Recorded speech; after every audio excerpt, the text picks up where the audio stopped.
LRI 224, AM 1220, Ecomedios. La información que pasa por Eco está en ecoya.com.ar.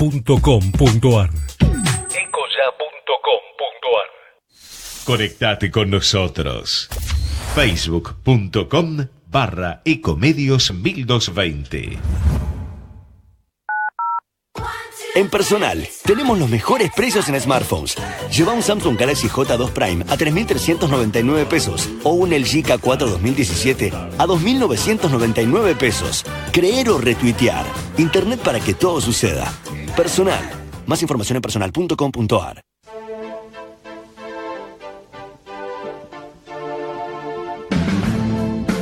Al derecho y al revés. Las dos caras de la realidad. El yin y el yang de los temas actuales.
Muy buenas tardes, aquí estamos ya en el aire con nuestro programa Al Derecho y al Revés, en la edición número, creo que la 39, ya estamos por casi 40 emisiones, nos falta una sola, es 39.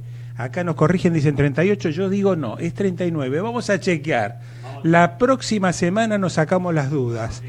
Si no, digamos, hacemos 2 semanas en una, pero bueno, igualmente son un montón, parece mentira. Empezamos este año, a principio de año, como un juego y pasaron una cantidad de semanas impresionantes con muchísimos entrevistados, muchas cosas que han pasado en este país y que siguen pasando. Las semanas, la cantidad de información disponible nos supera respecto de las posibilidades de comentarla, de hacer participar a nuestros invitados, de hacer algún tipo de editorial, etcétera, etcétera, pero la realidad es que material no nos falta tiempo de programa.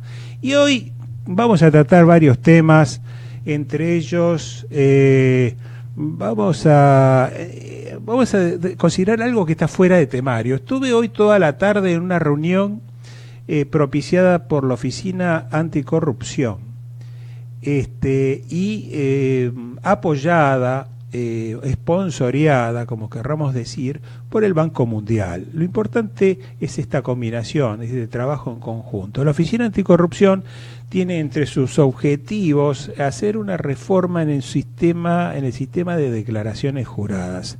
Reforma tanto en la ley como en los procedimientos internos de control del funcionamiento de la propia entidad, de la Oficina Anticorrupción, y todo lo que la vincula con los funcionarios públicos, no solo del Poder Ejecutivo, sino también legisladores, y se quiere de que de una vez por todas el Poder Judicial baje un poco sus posiciones y de alguna manera encuadre en lo que es la legislación nacional y acepte no solo presentar las declaraciones juradas, que de alguna forma lo hacen todos los años, sino hacerlas públicas, porque de nada sirve que estas declaraciones con los bienes de los funcionarios queden guardadas, escondidas en un cajón que nadie ve, y no exista un control real por parte de los ciudadanos, de las entidades civiles, de las personas que tienen inquietudes sobre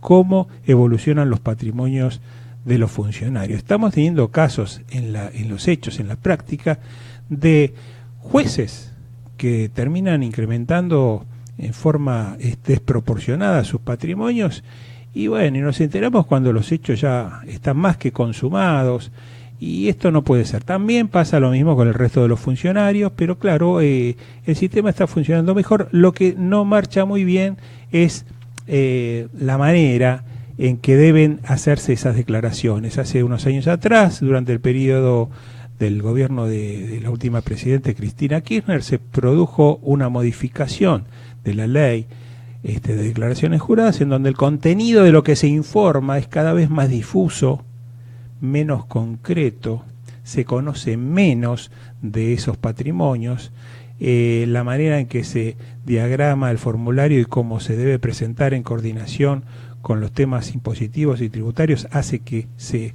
produzca una gran confusión. Lo cierto es que la última reforma no ha servido más que para confundir y retroceder en el tiempo. Así que sobre todo esto estamos saludando acá a Eduardo Fabierdua, que se acercó a la mesa. También aprovechamos para saludarlo acá a Enrique Schiarchi, que nos está acompañando, y hacemos un impas.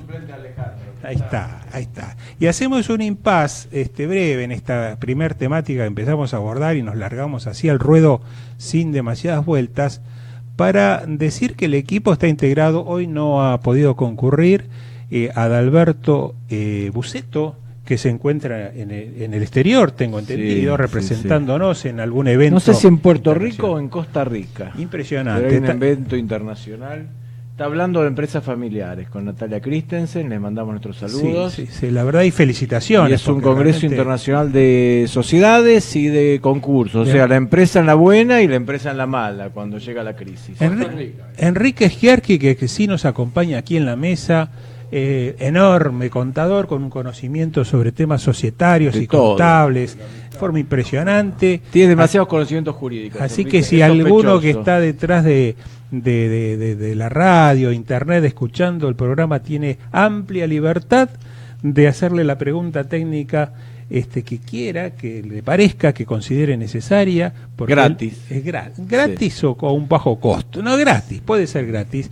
Pero además, Enrique, desde la semana pasada, ha puesto en marcha una nueva sección del programa, la sección que se llama El Rincón de las Quejas. Le dimos ese primer nombre como para decir, bueno, si nosotros, ustedes que están allí en sus casas, en el auto, en este momento volviendo para sus domicilios, tienen alguna inquietud, comuníquense, háganos llegar la inquietud, la queja, y nosotros trataremos de interpretarla y de llevarla al aire, porque si uno no se queja, no puede pretender que las cosas cambien, que se modifiquen.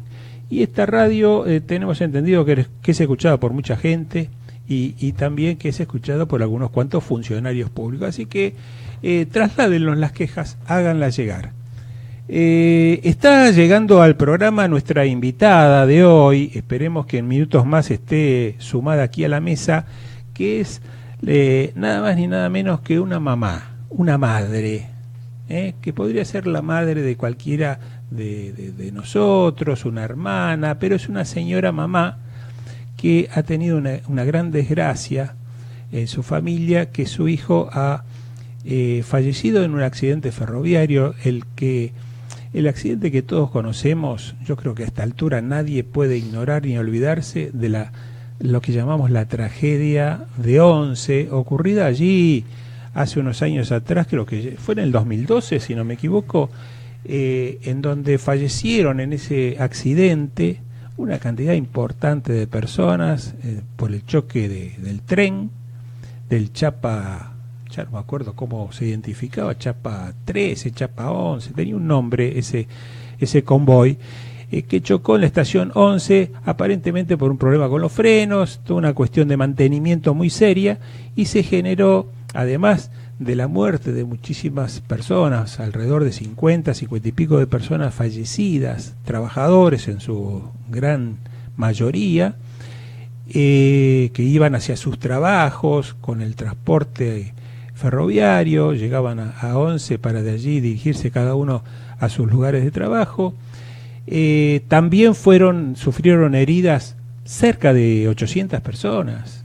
Fue un accidente tremendo. Bueno, lo cierto es que los familiares directos de las víctimas, de los damnificados, se fueron uniendo y hicieron una lucha para poner, digamos, sacar a la luz las razones que llevaron a la producción de este terrible accidente, de esta gran tragedia que enlutó el país por mucho tiempo, por muchos días, y que nos obligó, lamentablemente por una razón tremenda, nos obligó a revisar el sistema de funcionamiento de los trenes, el mantenimiento de los vehículos. Bueno, pero todo esto lo vamos a charlar en minutos más cuando nos acompañe la señora María Luján Rey, que de ella se trata, cuyo hijo, Lucas Menghini, falleció en ese convoy, en ese tren, en esa oportunidad, como muchas otras personas que han tenido la mala suerte de ir en ese convoy. Así que bueno, en minutos más entraremos a considerar ese tema. Nuevamente la bienvenida a ambos, Eduardo.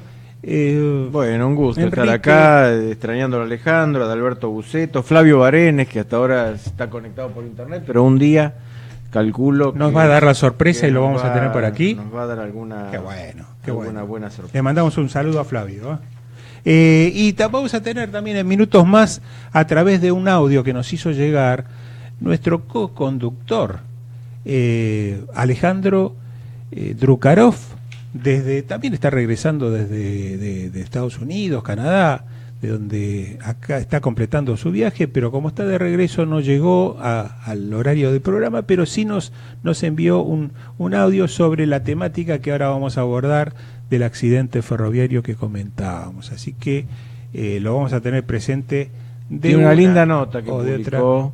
Sí. Y bueno, síganos siempre por el Facebook Ecomedios 1220, YouTube Ecomedios 1220 también. Muy bueno. Y también estamos en los teléfonos, por si alguien quiere acercarnos un mensaje, puede hacerlo al contestador automático del teléfono 5254-2353 o al teléfono 4325-1220. Bueno, tenemos todas las formas de comunicación.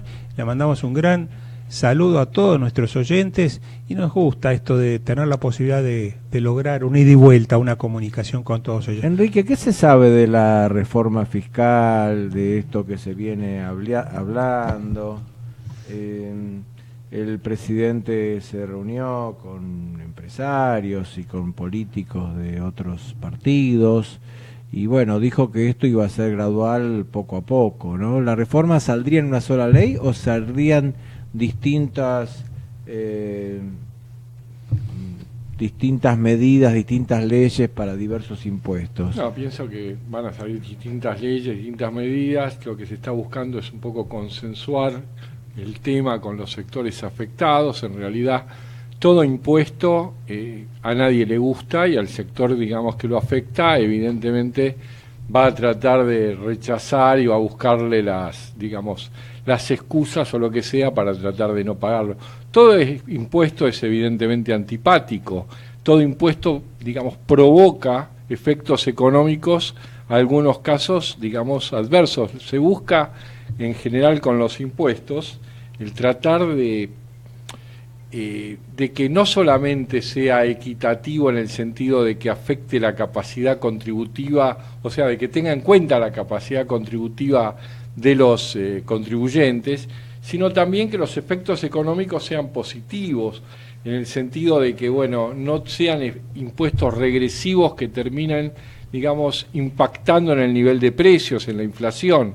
Se trata de buscar, digamos, de alguna manera que los impuestos direccionen la actividad económica como, digamos, como secundaria, como efecto secundario. La semana pasada estuvimos con el doctor Folco, especialista, juez en lo tributario, y él nos comentaba, digamos, que lo primero, la primera razón, la primera finalidad del impuesto es la recaudación. Eso no hay ninguna duda. Y, por supuesto, eso es antipático. A mí me llama la atención que después de haberse negado bastante el hecho de gravar los activos financieros, ahora el proyecto habla de gravarlos, por lo menos gravar los intereses de las LEVAC, los intereses de plazo fijo, a partir de un monto determinado, y en general hay un lobby, ¿no?, que dice, bueno, esto va a impactar en la tasa de interés. Bueno, todo impuesto impacta, porque si yo pongo un impuesto por ejemplo, a los servicios que realizan los abogados, evidentemente los abogados van a aumentar sus honorarios y van a tratar de trasladar el impuesto en la medida en que puedan hacerlo. ¿Qué impuestos serían menos trasladables, Enrique, para vos? Mira, en general, en el área, digamos, de económica, se habla que los impuestos se dividen en directos e indirectos. Impuesto directo por excelencia es el impuesto aquí llamado impuesto a las ganancias, que es un impuesto a la renta, donde es muy difícil o mucho más difícil la traslación.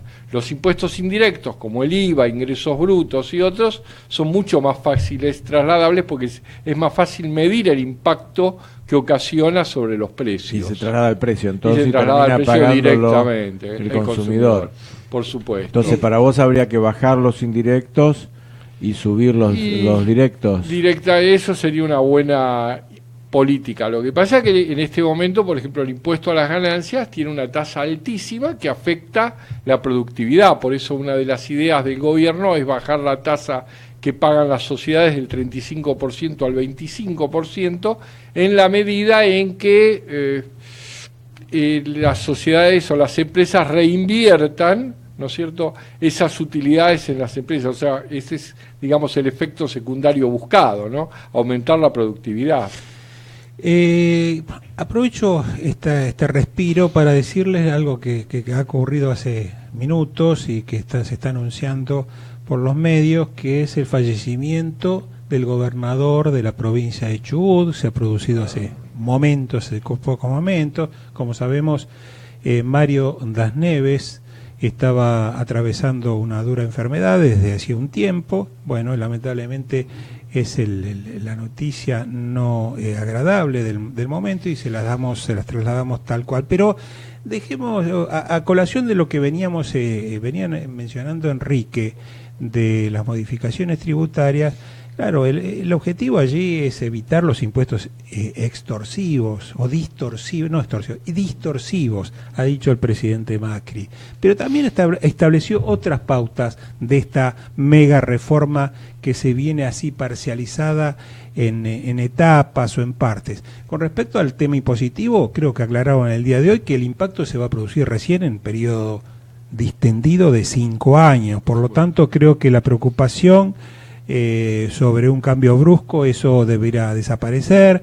Ya hubo experiencias de cambios así de gran magnitud en lo que era el tema tarifario, y sabemos que eso repercutió negativamente en la población, en la mirada que la ciudadanía tiene respecto del actual gobierno. Pero bueno, va a ir gradual. Otras reformas que se han anunciado en forma genérica por parte del presidente Macri son las reformas en la justicia, que evidentemente las necesita. Ha solicitado una mayor dedicación por parte de los jueces a las tareas específicas que les toca. Ha criticado el tema de las largas licencias y los horarios cortos de trabajo. Bueno, buscando... en eso yo tengo un revés de todo eso. Así Por que supuesto, si querés dejarlo picando, lo dejamos picando para polemizar un poquito. Ahora lo vamos a dejar picando. Pero déjame que las enuncie. El tema de la biblioteca. Si me la dejás picando, le meto el cabezazo. El tema de la reforma laboral y previsional es un capítulo muy importante del paquete que se viene. Por el impacto que todo esto produce en los costos laborales. El problema fiscal en realidad es lo previsional. El gran problema que tiene el fisco es cómo atender todos los regímenes previsionales generales y especiales, con una pirámide que a veces está fallando, porque no hay tanta gente aportante como para hacerse cargo de la parte jubilatoria, además de las deudas, ¿no? De la gran deuda que hay, y bueno. Sí, además lo previsional se lleva eso, un porcentaje elevadísimo del presupuesto. Claro, porque como no es un sistema que uno lo que aportó esté en una caja invertido y se lo devuelvan. ¿Te puedo hacer un comentario? Como es un sistema abierto, hay que recaudar para... Eduardo, ¿vos sabés cuál fue el origen del sistema jubilatorio a nivel mundial? No. Esto fue creado en Prusia por Bismarck, cuando él veía el regreso de los soldados de las guerras, ¿no?, franco-prusiana y austro-prusiana, que volvían los soldados mal, venían muchos de ellos, digamos, heridos, sin posibilidad de trabajar, y en realidad ahí él se le ocurrió crear este sistema, ¿no?, de pensiones y jubilaciones, ¿no?, recaudando para entregar. Lo interesante es que a principios del siglo XX, por ejemplo, se estableció un poquito en casi todas partes que la edad jubilatoria era los 65 años, porque se pensaba que nadie iba a llegar a esa edad, ¿no? Que el promedio de vida no iba a superar los 65 años, por lo tanto el sistema cerraba. Lo que pasa que aquellos que nacieron a partir de la década del 50, el baby boom, ya tienen una esperanza de vida de 80 años. Tenemos. Y no, más de 80. Hoy 82. No. 80, bueno, estaría 82, 84. Bueno, sí. Y los que nacieron en el año 2000, o sea, los millennials, ya están hablando de 90 a 100 años, con lo cual el sistema jubilatorio, estableciendo la edad de 65 años, es muy difícil que cierre. Sí, y eso tiene una contracara, que es la desaparición del trabajo. Entonces es complicado, porque dejás a los grandes trabajando, no los jubilás. Los puestos de trabajo cada vez son menos. ¿Cómo incorporarse a los jóvenes al trabajo? Es un tema delicado, que hay que por lo menos con para otros sociedades avanzadas, ¿no? La nuestra todavía hay mucho por hacer y el trabajo no le debería desaparecer, porque hay un país que construir todavía, ¿no?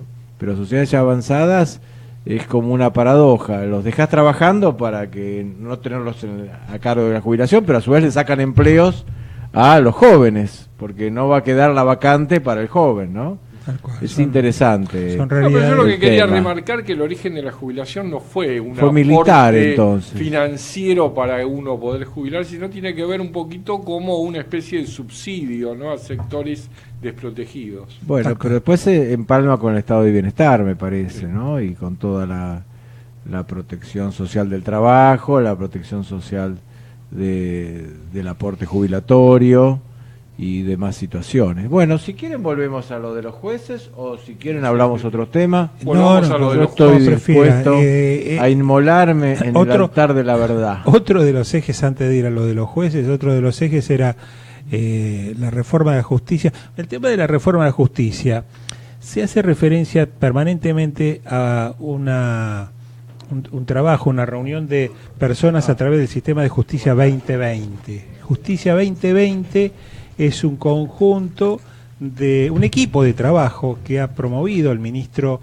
de Justicia de la Nación, el doctor Garabano, a través del cual se nuclea, se reúnen una cantidad de profesionales, abogados, la mayor parte de ellos, decididos a colaborar en las reformas necesarias o que se sugieren en toda la temática judicial. Bueno, este equipo de gente está trabajando, a mí me consta, ya hace bastante tiempo, debe ser más de un año seguro, por lo tanto, esa información, y esto es algo bueno que toma el macrismo, ¿no?, que toma el presidente, es decir, no da por perdido todos los aportes, venga de donde vengan, sino se analizan, se debaten y lo positivo se toma para incluirlos en las futuras reformas. O sea que la base de la reforma judicial que se enviará al Congreso en varios aspectos y en este en particular, Justicia 2020, va a ser esta tarea que se viene haciendo hace un tiempo. Bueno, señores, damos la bienvenida que acaba de llegar a nuestra mesa de trabajo,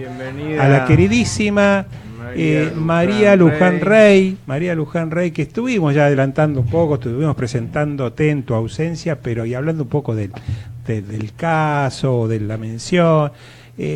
Nosotros quisimos, o por lo menos en mi caso, quisimos ponerte como un ejemplo no solo de luchadora, no solo de persona que no se ha quedado con su problema de fallecimiento de un hijo, de todos los porqué de qué es lo que ha llevado a que esto se produzca, no solo en el caso de tu hijo, sino de todas las víctimas de la tragedia de Once, víctimas de fallecidos, gran cantidad, cientos de víctimas, creo que algo de 800, 700 y pico de víctimas de heridos, algunos bastante graves, que le ha costado muchísimo rehabilitarse aparte de ellos. Bueno, y en el caso tuyo, que no es el único caso, hay un conjunto de madres y padres que han trabajado incansablemente en que este tema no quede en el olvido, no pase archivo, no sea un acuerdo entre abogados en los trámites, en las cuestiones judiciales, en los trámites de las causas penales simplemente, sino que se han presentado, han participado, han tratado de en todo momento lograr, y lo han conseguido, que se haga justicia, Así que te damos la bienvenida, pedimos que saludes a nuestra audiencia, María Luján. En principio, perdón por la demora, agradezco muchísimo la invitación. Hoy no pensé que me iba a demorar tanto en el tráfico y en un día movido. ¿En qué viniste? Vine ahora en subte, estaba viniendo de Palermo, me tiraron hasta una estación de subte y me dijeron, vas a ir más rápido con el subte que si te llevo en el auto, y Bien. es probable. Pero bueno, hoy ya viajé de todo porque vengo desde mi casa, vivo en Padua. Vos sos del oeste, muy bien. Del oeste todavía, sigo viniendo muchas veces en el tren, tengo un viajecito. ¿Seguís dando clases de geografía? No, Ajá. extraño, a veces extraño, y a veces la verdad es que sentí después de tanta lucha y de la experiencia que uno fue acumulando a medida que va luchando, que mi lugar ya no era adentro del aula, me parecía. Yo estudié de grande el profesorado y sentí... ¿Por qué se te ocurrió geografía? No me importaba mucho la materia, sí que fuera social, no una ciencia dura, pero a mí me gusta la docencia. A mí me gustaba contacto con el alumno. Eso, la cuestión de ser docente. Y secundario, que es el alumno Sí, más difícil bueno, de todos, ¿no? O sea que yo estudié el magisterio de jovencita y nunca ejercí porque, bueno, las prácticas las hice en grados muy chiquitos, viste, casi jardín, y dije, no es lo mío, los chicos chiquitos no es lo mío. En esa época era más joven, tenía menos paciencia. La paciencia es algo que desarrollé también a raíz de esta lucha. ¿La lucha te cambió el carácter? Muchísimo, muchísimo. Ajá. ¿En qué sentido? Y siento a veces que soy más intolerante con algunas cosas. Ajá.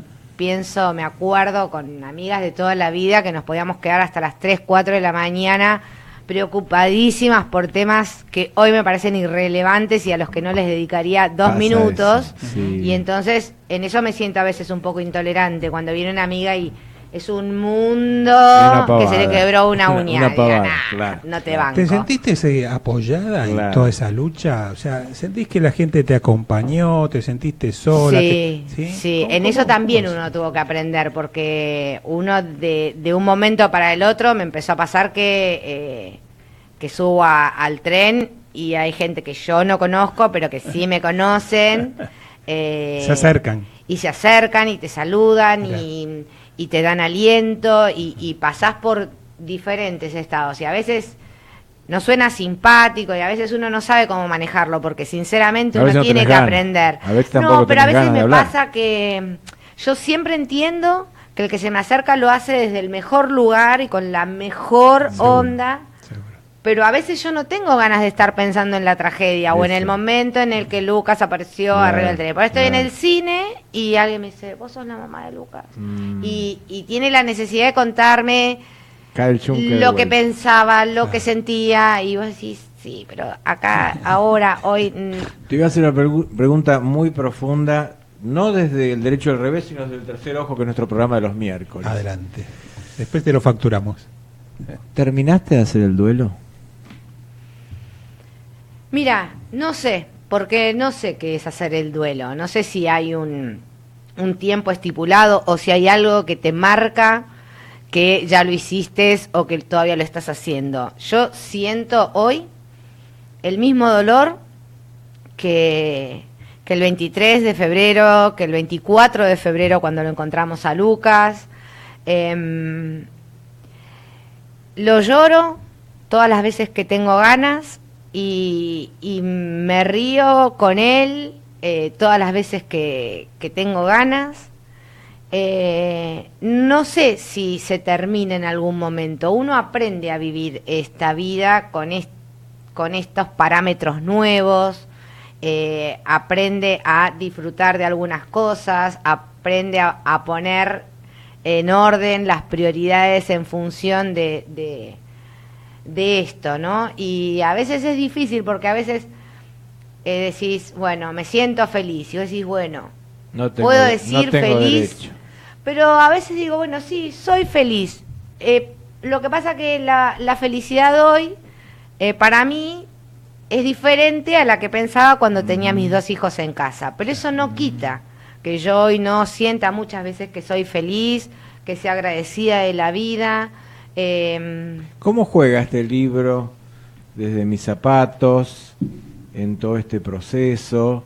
Es un libro que te reabre dolores, que te los cierra, que te los pone en un lugar distinto. A veces pienso que debería releerlo. Cuando lo escribí, sentí que era sanador para mí. Bien. No me senté a escribir un libro igual. Digo, hoy desde mis zapatos es un libro, pero en su momento era una necesidad que tenía de ordenarme, de darme cuenta que había como lagunas que me generaban más angustia de la que ya tenía, porque parte de lo que decía recién Alfredo, ¿no? Hay que aprender a convivir con el dolor y con la ausencia del ser querido, pero el hecho en el que Lucas muere, el hecho que me arrebata a mi hijo, fue un hecho que implicó después y que trajo aparejado por decisión, obviamente, de los familiares, una lucha. Y esta lucha nos expuso aparte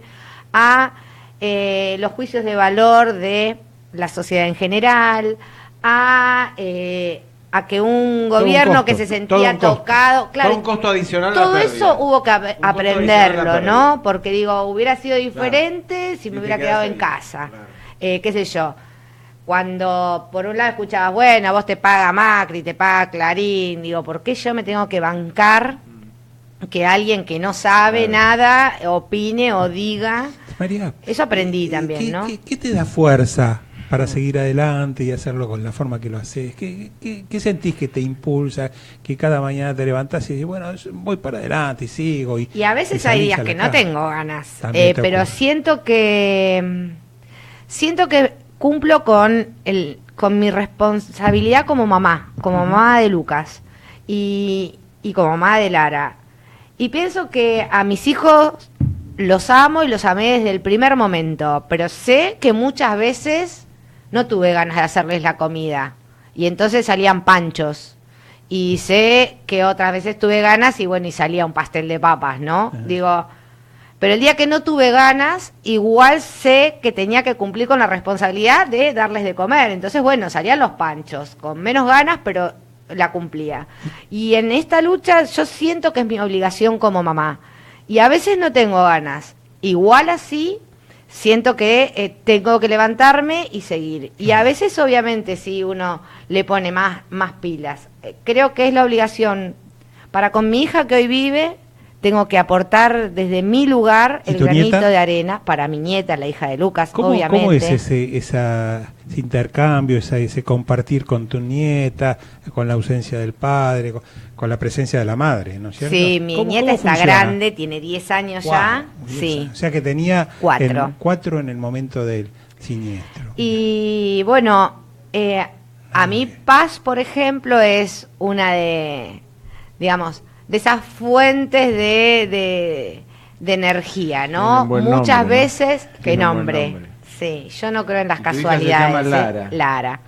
Y Paz, muchas veces digo, ¿qué derecho tengo yo a sentir que nada, que no vale la pena, que me tengo que quedar en casa, que ya está, cuando mi nieta no tiene a su papá, y así todo, la ves reírse, la ves disfrutar de la vida, sabiendo lo que le falta.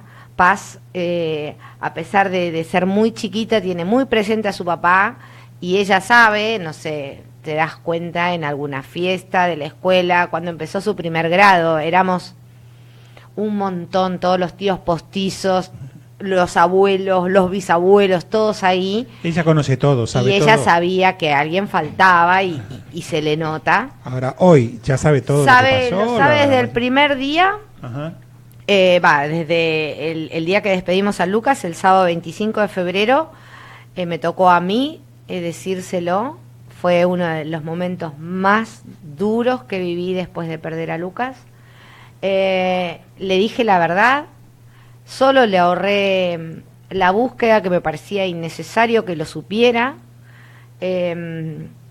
Pero cuando Paz empezó la escuela primaria, obviamente sus compañeritos sabían y le empezaron a preguntar, ¿es verdad que a tu papá lo buscaban? Bueno, ahí Paz vino con su inquietud y se lo dijimos, sí. Pero eso ya pasó y ya fue. María Luján, sí. Vos sabés que este es un programa, no sé si lo hablamos, pero te lo digo ahora, si no, que tratamos temas judiciales, o sea que en realidad te tendríamos que estar preguntando sobre el juicio, sobre, qué sé yo, la responsabilidad de los funcionarios, y si podemos lo vamos a hacer. Pero lo vamos a hacer ahora después de un breve corte que vamos a tener. Pero te dejo planteada una pregunta para que nos sintetice yo, porque parece que no podemos dejarla o pasarla por alto. ¿Cómo era tu hijo? Que nos describas después del corte. ¿Cómo era tu hijo? Que nos describes un poquito qué hacía, de qué le gustaba a él, qué esperaba de la vida, en fin. Y bueno, y nada, y después sí poder entrar y dar un paso para analizar juntos cómo hoy y cómo estuviste durante todo este proceso analizando el juicio, qué encontraste en contra, qué encontraste a favor, y bueno, cómo están hoy las cosas dadas. Dale. Sí. Vamos al corte. Vamos al corte, gracias. Ecomedios.com AM1220. Estamos con vos. Estamos en vos. Descarga gratis de tu celular la aplicación Ecomedios. Podés escucharnos en vivo, informarte con las últimas noticias y entrevistas en audio y video. Búscala y bajate la aplicación Ecomedios. Podés vernos en vivo en ecohd.com.ar. ecohd.com.ar. Conectate con nosotros. Contestador 5-254-2353. En Personal, tenemos los mejores precios en smartphones. Lleva un Moto C Plus a 3.499 pesos o un Huawei GW a 4.499 pesos. Creer o retuitear. Internet para que todo suceda. Personal. Más información en personal.com.ar.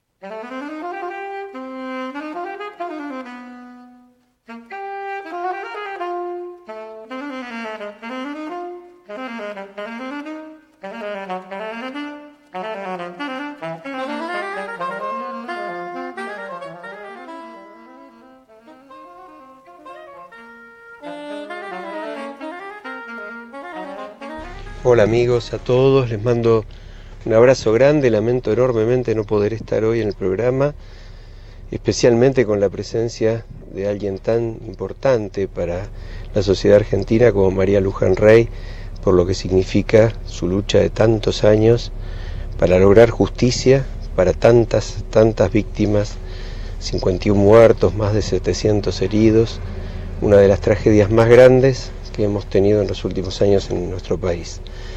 Y sobre todo hacerle un gran reconocimiento a María Luján y a todos los que han mantenido viva esta pelea por la justicia, porque la sociedad argentina de alguna manera tiene que hacer una profunda autocrítica, no solo por el origen del accidente, indudablemente vinculado con la corrupción, con el pésimo manejo por parte del Estado y pésimo control de los medios de transporte, sino porque, como escribió mi esposa Eve hace unos días en una nota que creo María Luján ha leído y refleja el sentimiento de muchos, a pesar de haber denunciado la corrupción, a pesar de haber luchado contra todas las cosas que se hicieron mal, de alguna manera a los familiares de las víctimas de Once no los acompañamos lo suficiente, no estuvimos al lado de ellos, no les hicimos sentir que su causa era la causa de todos los argentinos, de todas las personas de bien.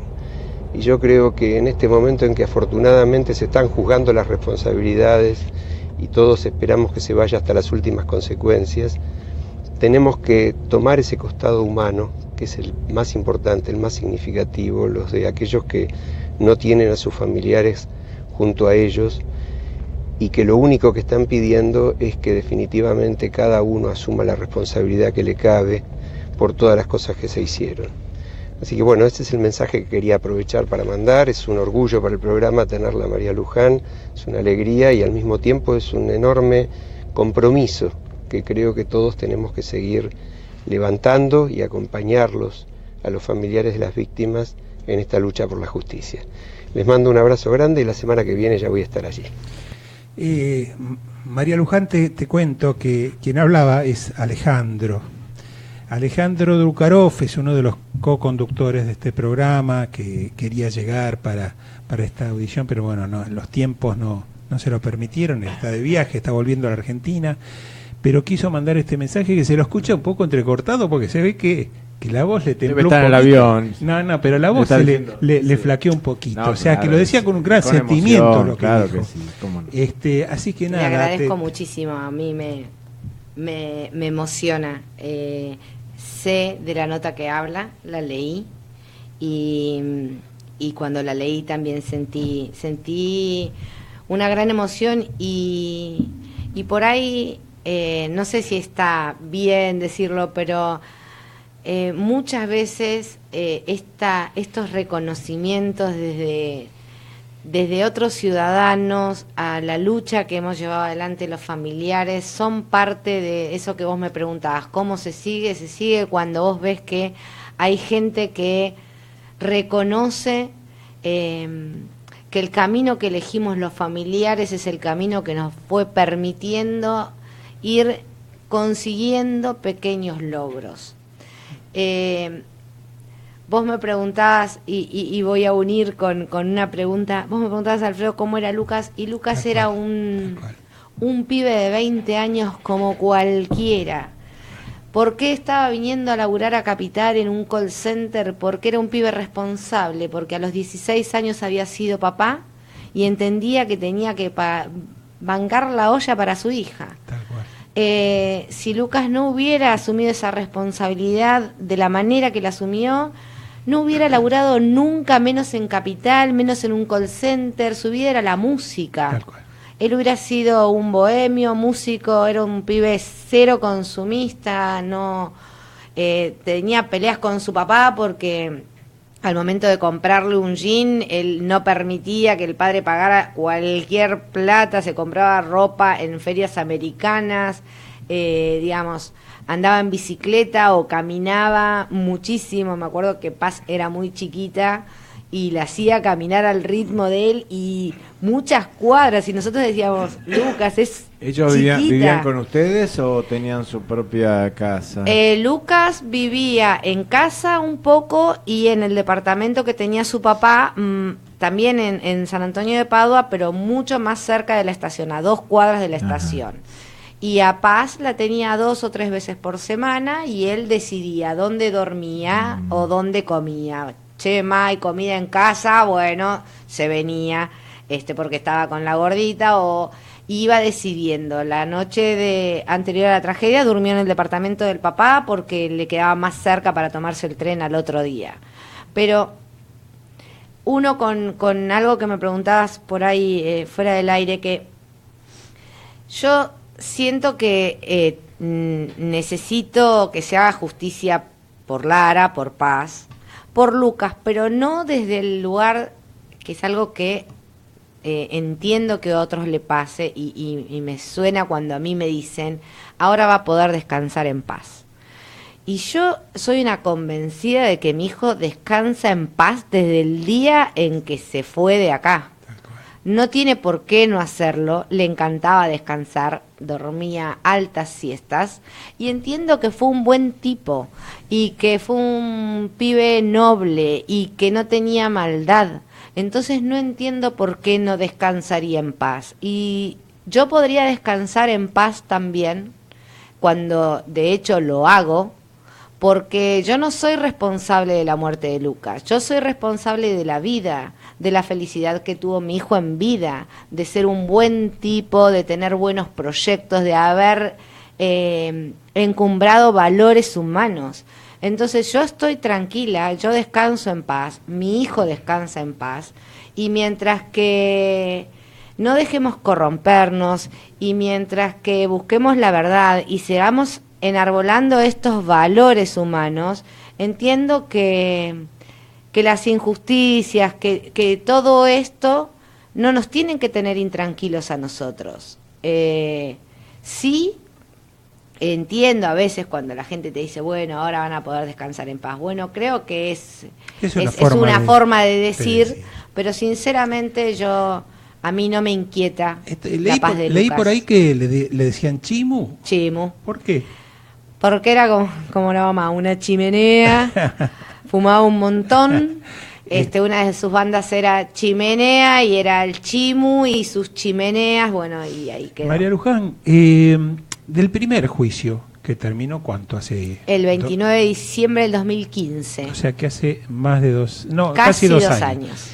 Todavía está pendiente que la Cámara de Casación, de una vez por todas, desde aquel entonces, o sea que casi 2 años hace que la Cámara de Casación tiene en su poder, está revisando la sentencia del tribunal oral que condenó una cantidad de funcionarios, empresarios, etcétera, etcétera. ¿Por qué se ha tomado tanto tiempo la Cámara? Una buena pregunta. Para nosotros es inexplicable la demora. El Tribunal Oral Federal número 2, en principio está bien, la sentencia fue el 29 de diciembre del 2015, 21 condenados, 7 absoluciones, algunas de ellas obviamente apelamos los familiares como querellantes. Recién el 30 de marzo, después de la feria, el 30 de marzo se dieron a conocer los fundamentos. A partir de ahí es donde se presentan las apelaciones. Entonces hubo un periodo de tiempo donde es el trámite procesal. Entiende la lógica y bueno, ahí es donde uno empieza a cultivar la paciencia y la tolerancia. Pero ya cuando terminó el 2016 empezamos a entender que los tiempos se dilataban sin razón alguna. Porque lo paradójico es que ya estamos en el segundo juicio, donde lo están juzgando a Devido, que era, digamos, el responsable mayor de toda esta cuestión en materia de funcionarios, hablando que es justamente el juicio que va a continuar, no sé, en estos días. Mañana continúa, o sea que lo vamos a ver a Devido en su primera salida de la prisión de Ezeiza. Ya presentó un escrito, Rusconi. ¿Va a ir? ¿No va a ir? Que no va a ir. Ajá. En realidad el jueves se lo detuvo, el miércoles se lo detuvo, el viernes el Tribunal Oral Federal número 4, que lleva adelante este proceso, mandó una cédula diciendo que, bueno, como era de público y notorio, que Devido estaba detenido, se arbitren los medios para su traslado y de no querer venir, que sea traído por la fuerza pública. Esto fue el viernes. Dijimos, bueno, entonces Devido viene el miércoles a la audiencia del juicio. En el día de ayer, el abogado, el doctor Rusconi, presentó un escrito excusando a Devido de estar presente en la audiencia. Mañana vamos a ver qué se resuelve. En ese caso, creo que a partir de determinado momento, el imputado, la persona que está, puede dejar después de las asistir. Indagatorias, y esto ya pasó. Bien. La última audiencia que tuvimos se le ofreció a Devido ampliar su indagatoria. Él dijo que en ese momento no lo iba a hacer. Nos pasó, yo no soy abogada, fui aprendiendo esto sobre la marcha. En el primer juicio de los 28 hubo algunos que no querían estar presentes, hubo otros que sí. En realidad es como un derecho que tienen. Sí. Ahora, la realidad es que a los que no querían seguir viniendo a las audiencias tuvieron que presentar las razones del porqué. En algunos casos era porque entorpecía su quehacer cotidiano, su laburo, digamos. Bueno, pero si Devido está preso no tiene mucho más para hacer. Tal cual. Así que no le vamos a entorpecer nada. Y en otro caso, que fue, me acuerdo que mediáticamente muy rimbombante, fue cuando Jaime dijo que no tenía plata para venir desde Córdoba para acá, para estar presente en las audiencias. Sí. Digamos, había que presentar determinados fundamentos para pedir no estar presentes. Estando detenido, sinceramente, digo, no tiene otra cosa para hacer. Habrá que ver qué resuelva mañana al tribunal. Vayamos al juicio en sí. Gran parte de las pruebas que se sustanciaron, se analizaron durante el primer juicio, son prueba en este segundo juicio, de todo tipo. Ahora, en esta etapa se está analizando la posible responsabilidad, decimos posible porque todavía no está en juicio, la posible responsabilidad de Julio De Vido como cabeza de la organización del Ministerio de Planificación, que de alguna manera dentro de ese ministerio funcionaban la Secretaría de Transporte, funcionaban la CNRT, los organismos de control, etcétera, etcétera, y que el responsable último era justamente Julio De Vido, sin cuyo conformidad podría haberse dejado de retasear, o se hubiese retaseado en mayor medida, el suministro de los fondos suficientes para que esos fondos lleguen a destino para el mantenimiento adecuado de los convoyes, de los trenes, que no estaban bien mantenidos. Pero no solo eso, sino también si allí había un acuerdo que todavía está en materia de investigación, en donde parte de esos dineros se perdían en el camino o retornaban al bolsillo de alguien, evidentemente no quedaban colocados en mejoras en el mantenimiento de dichos trenes. Para nosotros, De Vido fue el gran ausente en el primer juicio.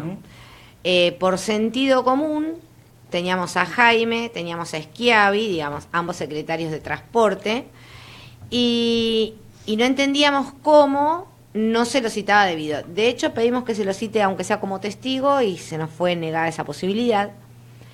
Pero sabíamos que en el, digamos, ahí tuve que aprender que la justicia no le alcanza el sentido común, y a veces no lo tiene, ¿no? Pero bueno, cuando lo tiene, a veces no le alcanza, y necesita elementos que vinculen a una persona a determinado hecho. Esos elementos no habían aparecido. En estos casi 2 años de juicio, fueron 1 año y 9 meses de juicio, sí fueron manifestándose estos elementos que lo vinculaban. Hasta declaraciones del propio Jaime de Schiavi diciendo, bueno, esto no lo decidíamos nosotros, lo decidía el ministro de Transporte y de Planificación en ese momento. Así que hasta sus mismos subalternos lo señalaban a él como el decisor. Entonces, cuando se condena a Jaime Schiavi, a los siriglianos, al maquinista, digo, a estos 21 que quedaron condenados, la justicia en ese mismo momento dice, bueno, y se extraen las partes correspondientes para iniciar una investigación sobre la responsabilidad de Julio De Vido. Hoy las pruebas están, nosotros entendemos que están de sobra. ¿Por qué? Porque hay cuestiones, en otras causas, lo hemos visto por ahí más claramente, ¿no? Jaime o Schiavi diciendo, yo no podía comprar, en la causa que hoy lo tiene a Jaime en prisión preventiva y que hoy leía la Corte Suprema rechazó una recusación de Julio De Vido, que es la de compra de trenes chatarra a España y a Portugal. Jaime dice, yo nunca hubiera podido hacer una compra millonaria sin la anuencia o bajo el mandato del ministro de ese entonces, que era Julio De Vido. Julio De Vido tenía pleno conocimiento de cómo funcionaba y se brindaba el servicio de Tren Sarmiento. Julio De Vido era el que firmaba. Digo, para el ciudadano común, para el que no entiende todas estas cuestiones jurídicas, hagamos memoria, mayo del año 2012, 3 meses después de la tragedia de Once, ¿quién hace conferencia de prensa para decir que se va a quitar la concesión a la empresa TVA? Es Julio De Vido. Es el mismo que podría habérsela quitado mucho tiempo antes. Tenían desde el año 2008 fundamentos para quitarle la concesión sin perjuicio del Estado. No lo hizo. Por incumplimiento. Por incumplimiento habían juntado... de hecho, le habían quitado multas la concesión. Que se aplicaban, pero que no se cobraron. No se cobraban. Se recusaban. Bueno, claro. Empresas como otras empresas de ferrocarriles, por mucho menos se les quitó la concesión. Por muchos menos millones de pesos acumulados en multas se le quita la concesión y no se la quitan a TVA.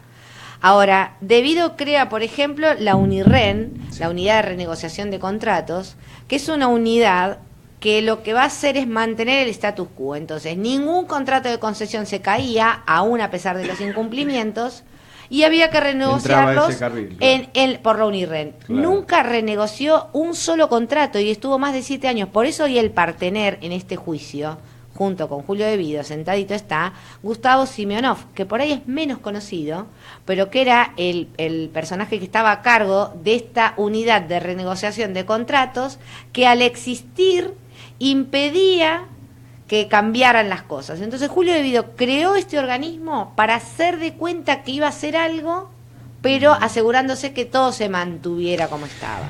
Es increíble cómo se nos va el tiempo hablando, tenemos una charla extremadamente agradable, interesante y una vivencia directa con los sentimientos que rodean toda esta cuestión del accidente, de la tragedia y lo que está pasando, que prácticamente es la historia de nuestro país, lo que pasó en los 12 años del kirchnerismo, con Devido a cargo del Ministerio de Planificación, manejando los recursos, prácticamente la mayor parte de los recursos del país, decidiendo sobre la vida y obra de cada uno de nosotros, qué se hacía, qué no se hacía, dónde iba el dinero, etcétera, etcétera. Era imposible que ignorase todas estas cuestiones, pero déjame salir un segundo del tema para mencionar y darte un poco de respiro también, para mencionar que en estos días, y esta es una noticia que no podemos omitir, en estos días, ¿cuándo fue? Ayer se produjo, ayer, la renuncia de la procuradora Gil Carboa a su cargo, ¿no es cierto?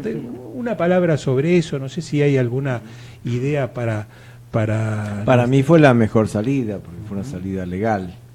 Era dudoso que se la pudiera sacar gozando de inmunidad y sin los procedimientos, digamos, necesarios de mayorías en el Congreso, ¿no? Sí, se la veía difícil, ¿no? Yo creo que cada vez era más difícil, no se sostenía. El gobierno actual no debería volver a las prácticas del gobierno anterior. Eso es importante. Una supuesta causa no nombrar a su propia Gil Carbó. Entre comillas, no, pero por una supuesta causa justa, entre comillas, llevarse por delante la ley y los procedimientos. Sí, al contrario. Entonces, me parece que en el contexto de lo que hoy fue la mejor salida posible, decir, bueno, ella renuncia. Sí. Y bueno. Inclusive es bueno que se vaya a partir del 31 de diciembre, como para permitir, digamos, que el Congreso vaya, digamos, viendo y evaluando al posible sucesor. Sí, aparte va a haber una reforma en lo que es la ley del Ministerio Fiscal. Esto se lo ha comunicado el ministro Garabano, que están, digamos, intentando que esa reforma incluso ocurra antes de esa fecha, cosa de que cuando aparezca el reemplazante, que todavía no se sabe quién es, y se van a tomar su tiempo, que lo tienen para elegir el más adecuado, el más independiente posible, claro, según están comentando. En ese interín ya el que ingrese con la ley reformada. Pero digamos, visto del revés, ¿no? Pues este programa es el derecho del revés. Sí. No quieren que tenga la suficiente independencia. No quieren que el nuevo procurador tenga la suficiente independencia. Eso esperemos quieren que sacarlo, no sea así, claro. Quieren sacarlo fácil. Esperemos que bueno, sea... ¿me explico? Es un poco delicado el tema. Esperemos que sea así, que sea alguien es independiente. Es como nombrar un juez, lo puedo sacar cuando quiero. No, necesitas un juicio político en el Congreso, si es de la Corte, necesitas... Pero la realidad es que Justicia Legítima le hizo muy mal a la justicia. Esa es la justa causa. La realidad es que hemos visto nosotros, por ahí el ciudadano común no sabe el rol importante de los fiscales, pero digo, el fiscal que hoy está acompañando el juicio contra Julio Devido, un juicio que obviamente es una causa muy voluminosa, tiene dos causas también muy importantes, muy pesadas, y no le asignan ningún recurso, y tiene los mismos recursos que antes de que le asignaran estas dos causas, mega causas. Entonces yo creo que es necesario empezar a desterrar estas prácticas y entender que tenemos una república que tiene que tener los poderes independientes. Claro, más independencia de los fiscales en sí, que no dependan tanto de las instrucciones del Procurador General. Eso sí podría ser. Sí. María Luján, nos queda el último minuto de programa. Bien. Y decimos, bueno, ¿por qué no pedirle a María Luján que diga algo que ella considere importante, que por ahí ha quedado en el tintero? Porque la verdad que te vemos en la televisión, te escuchamos en las radios, y creo que has podido expresarte con amplitud, pero siempre hay algo que por allí, cercano a nuestra temática, el tema de los peritajes, no sé, alguna cuestión que tenga que ver con nosotros o no, ¿qué quisieras decirle al público sobre toda esta temática? Mira, yo siempre rescato que cada uno desde el lugar que decide ocupar en nuestra sociedad, no importa cuál sea, tiene la posibilidad de hacer las cosas bien y de hacerlas pensando también en el otro, no en uno solo, ¿no? No necesitar vivir experiencias como las que nos ha tocado a los familiares no para entender fondo. Claro. Que hay que comprometerse, no esperar que los políticos cambien porque esto no va a suceder, pero si los ciudadanos sí cambiamos, sí levantamos la vara, somos nosotros los que vamos a obligar que estos cambien en todos los aspectos. Creo que la tragedia de Once lo ha mostrado en la justicia. Nosotros arrancamos en el 2012 con la palmadita en el hombro y acá nunca pasa nada, acá nadie va a ir preso. Y hoy Jaime, que parecía intocable, digo, ejercitemos más la memoria, acá una cosa borra la otra y hoy hablamos de debido. Como me acuerdo cuando era más chica hablábamos de María Julia y sí. Hoy ya... Y hace 2 semanas fue barata a la cárcel. Claro, y nos obligan a ir recambiando y nos vamos olvidando, pero claro. La realidad es que cuando nosotros fuimos contra Jaime era intocable, tenía más de 27 causas y tenía una impunidad tremenda. Hoy está en Ezeiza gracias a la lucha de los familiares. Y me acuerdo que en el 2015, cuando logramos condenas ejemplares, 9 años, 8 años a funcionarios, la gente nos decía, 9 años no es nada. Y vos decías, wow, pasamos de no iba a pasar nada a no te alcanza lo máximo que prevé la ley. Yo creo que ese es el camino, es dejar de ponernos límites, levantar la vara, exigir lo que nos merecemos como ciudadanos, no lo que nos dan. Y dar vuelta a la ecuación, ¿no? Los funcionarios públicos, los políticos, no son nuestros jefes, ¿sí? Son nuestros empleados. El pueblo es el jefe, los que los ponen en ese lugar. Y desde ese lugar tenemos que controlar, tenemos que exigir y tenemos que repudiar cuando tenemos actos de corrupción. Debido, hoy está preso, pero alguien lo sentó adentro del Congreso, ¿eh? Sí, tal cual. María Luján, muchísimas gracias por tu visita. Un gusto. Nosotros queremos, además de agradecerle a María Luján por esta visita y por todo lo que nos ha contado, decirles que en momentos más comienza Vélez Radio, el programa que continúa después del nuestro, con Carlos Martino, Diego Guitián, Tomás Amerio. Ellos estarán en un minuto con ustedes, no cambien de dial y será para la semana que viene que tendremos muchas más noticias y novedades que traerles en Al Derecho y al revés.